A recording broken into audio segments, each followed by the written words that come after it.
नमस्कार, मैं डॉक्टर प्रीति निगम कानपुर से। तो आज मैं बात करने वाली हूँ एक ऐसी मेडिसिन के बारे में जो बहुत ही आसानी से अवेलेबल है। It is freely available in all the medical stores और आप लोग उसे बहुत ही फ्रीक्वेंटली यूज़ करते हो बिना डॉक्टर की सलाह के और बिना ये सोचे समझे कि उससे आपको क्या नुकसान हो सकते हैं। जी हाँ, मैं बात कर रही हूँ एमटीपी किट या अनवांटेड किट या प्रेगनेंसी ख़त्म करने वाली दवाइयों के बारे में। क्योंकि ये फ्रीली अवेलेबल हैं और आपको बिना डॉक्टर के प्रिस्क्रिप्शन की भी मिल जाती हैं। तो अगर आपका पीरियड ओवरड्यू हुआ, आपको ऐसा लगता है कि हम प्रेग्नेंट हैं, आपका टेस्ट पॉजिटिव आता है, तो आप तुरंत मेडिकल स्टोर जाते हो और दवाई ले लेते हो। कई बार इस तरीके से दवाई लेना आपको बहुत ही बड़ी समस्या में डाल सकता है। तो क्या होती है ये एमटीपी किट? इस एमटीपी किट में 5 टैबलेट्स आपको मिलती हैं। एक टैबलेट होती है मीफेप्रिस्टोन की और 4 टैबलेट होती है मीज़ोप्रेस्टोल की। मीफेप्रिस्टोन जो होती है वो प्रेगनेंसी को ग्रोथ करने से रोक देती है और मीज़ोप्रेस्टोल जो ग्रोथ रुकी हुई फीटस होता है जो अंदर, उसको यूट्रस के बाहर फेंकने में हेल्प करता है। इम्पॉर्टेंट बात इस मेडिकेशन को लेने के पहले ये है कि पहली बात, आपकी प्रेगनेंसी जो है वो यूट्रस में होनी चाहिए। इस बात को कंफर्म किए बिना ये वाली टैबलेट्स आपको नहीं लेनी चाहिए। यूट्रस में ही प्रेगनेंसी होनी चाहिए। अगर आपकी प्रेगनेंसी यूट्रस के बाहर है, यानी ट्यूब्स में है या सर्विक्स में है या कहीं पे और भी है, तो अगर आप ये मेडिसिन लेते हैं तो वो जानलेवा साबित हो सकती है।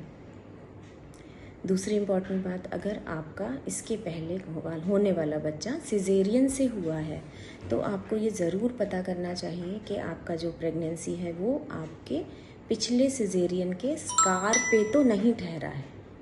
अगर आपके पिछले सिजेरियन के स्कार पे ये वाली प्रेगनेंसी हुई है तो आपको एमटीपी किट लेने से वो स्कार फटने का डर है और आपको बेहद ब्लीडिंग हो सकती है। आप आईसीयू में लैंड अप कर सकते हैं और लेने के देने पड़ सकते हैं। तीसरी इम्पॉर्टेंट बात, यूजुअली ये किट सबसे ज़्यादा इफ़ेक्टिव होती है जब आपको पीरियड से 45 डेज़ हुए हों। यानी कि अगर आपके 30 डेज़ के पीरियड्स हैं तो आप 15 डेज़ ओवरड्यू हुए हैं, तब ये सबसे अच्छा एक्ट करती है। लेकिन अगर आपका पीरियड 1.5 महीने से ज़्यादा चढ़ा हुआ है तो बहुत बार चांसेस हैं कि ये प्रेगनेंसी आपकी इनकम्प्लीट रह जाए।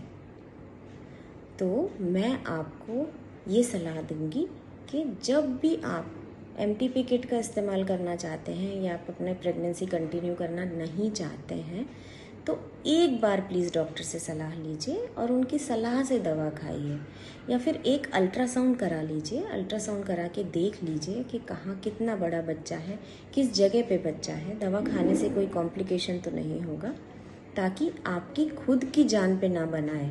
बच्चा गिराने के चक्कर में आपकी खुद की जान पे ना बनाए और आप सेफली जो चाहती हैं वो कर सकें।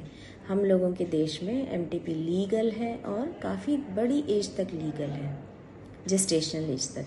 तो इसलिए आप आसानी से बिना झिझक के, बिना किसी परेशानी के अपने डॉक्टर से सलाह ले सकते हैं और सही सलाह लेके सही दवाई का इस्तेमाल करके अपने आप को मुसीबत से बचा सकते हैं।